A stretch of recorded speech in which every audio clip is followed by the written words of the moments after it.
Clingy toddlers are not always emotionally attached to you. Some of your daily reactions may actually be reinforcing that dependency. You will soon understand the exact parenting patterns that are shaping their independence. Picture your toddler following you into every single room. Even when you are just folding clothes or making coffee, they stand close, waiting, and refusing to settle anywhere alone.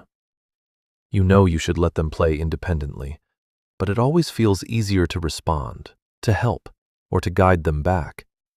Silence or distance feels uncomfortable for both sides. What looks like deep attachment is often a learned response pattern.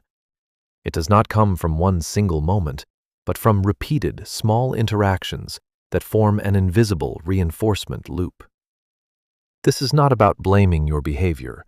It is about understanding how everyday reactions shape self-sufficiency and what your child's brain is actually learning from them. There are 4 common patterns that quietly build this dependence. Once you see them, they become impossible to ignore. Picture a child stacking blocks quietly on the floor, completely immersed in their own little world. The parent walks in, comments on the tower with a warm smile, and genuinely engages. Immediately, the young builder stops creating and moves closer to the adult. This happens because the child's brain instantly links external interaction with stopping the current activity, proving that independent focus does not just vanish randomly. Instead, internal engagement is overridden by social reinforcement, causing deep concentration to lose ground. I just wanted to show interest, so why did they stop playing, you might wonder. Over time, this well-meaning habit trains them to abandon self-reliance, leading to a shorter attention span and constant check-in behavior. Connection can quietly compete with concentration. Praise feels supportive, but it can actually replace a child's own judgment. Imagine a child who has just finished a drawing or completed a puzzle.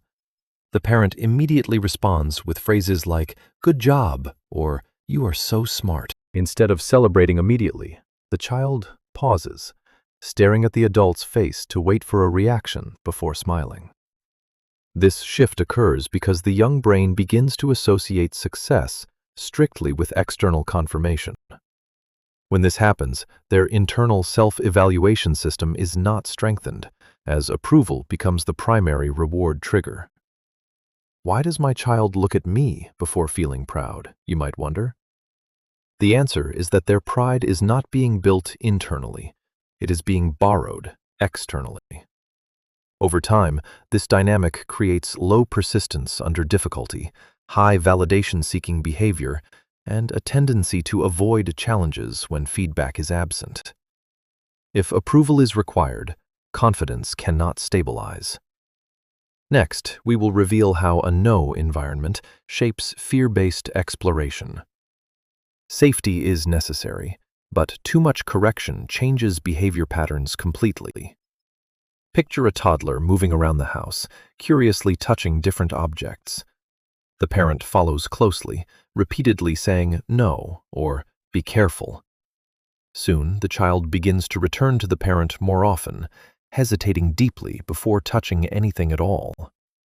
This happens because exploration turns into a permission-based behavior, as the young mind codes the environment as unpredictable. Instead of learning from the world, the parent becomes the ultimate safety checkpoint. I am constantly stopping them, even when nothing is wrong, you might realize. The child is not being disobedient. They are simply adjusting to constant environmental restriction signals. Over time, this dynamic reduces curiosity, increases clingy behavior, and slows down independent development. Too many restrictions do not create safety. They create hesitation. Next, we will expose the strongest dependency loop, how overhelping completely removes a child's problem-solving ability. Helping feels right in the moment, but timing changes everything. Observe a child struggling with a tight shirt, a hard puzzle, or a stuck toy. The parent immediately steps in to fix it or completes the task for them. Soon, the child stops trying after encountering the very first difficulty. This happens because the young brain learns that personal effort is unnecessary. When solutions consistently arrive from the outside, the internal persistence loop is not activated. I keep helping so they do not struggle, but they just stop trying, you might notice. The struggle itself is not the problem. Removing the struggle is what removes the learning. Over time, this well-meaning intervention reduces frustration tolerance, limits independence, and creates high reliance on adult guidance.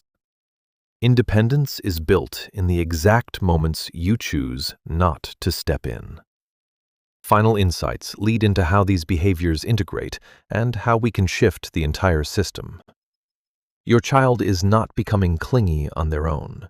They are simply adapting to the way interaction happens around them every single day. Some parents react only in the moment, but some parents start noticing the deeper pattern behind the moment. Independence is not taught in big lessons. It is protected in the small interruptions you choose to stop repeating. Notice just one moment today when you stepped in a bit too quickly, and write it down without judging yourself. If this breakdown helped you see the pattern more clearly, there are more insights like this waiting in upcoming videos. Most changes start quietly, in moments that no one else notices.